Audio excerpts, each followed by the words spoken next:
lot of Jews in London particularly feel really unsafe, but around the world. Yes. Do you think that there's something really for them to be fearful of?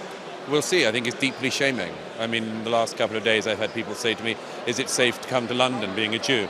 That's a shameful, shameful situation to be in. But it's not the shame of those people, it's the shame of London. London should never have allowed it to get like this. Some of us warned about it. Here we are. Historically, we've seen the left align themselves to those, I guess, jihadis. They're waving jihadi flags on the streets of London.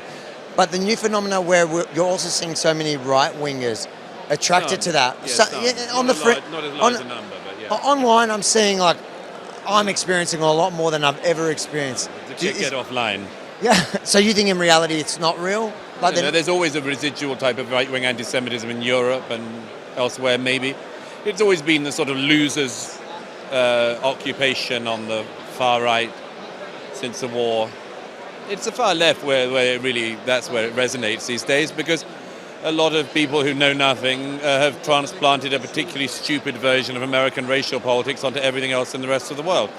And they think that the Palestinians are this suffering, beleaguered minority and Hamas is merely the voice of the oppressed. And of course, they're so stupid it's beyond comprehension, but it's not just stupidity, it's wicked, of course. When they chant like they did in London the other day from the river to the sea, most of these people don't know which river they're even talking about. They couldn't identify it on a map.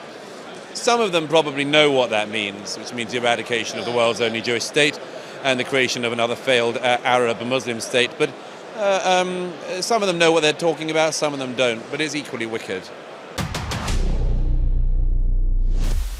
If you enjoyed this little interview that I've just recorded in London, yes, I'm in London. I've gone from the Israel-Gaza border to the ARC Forum here in London. If you enjoyed it, make sure to like, comment, but most importantly, share it far and wide.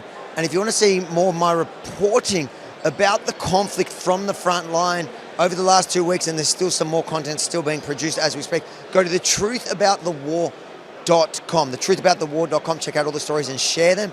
And I'm doing plenty of other interviews here at the ARC Forum. They'll be produced and published over the next few weeks. But in the meantime, while the war is still raging, the ground operation is underway in Gaza, we'll make sure to put out these stories first. Thetruthaboutthewar.com.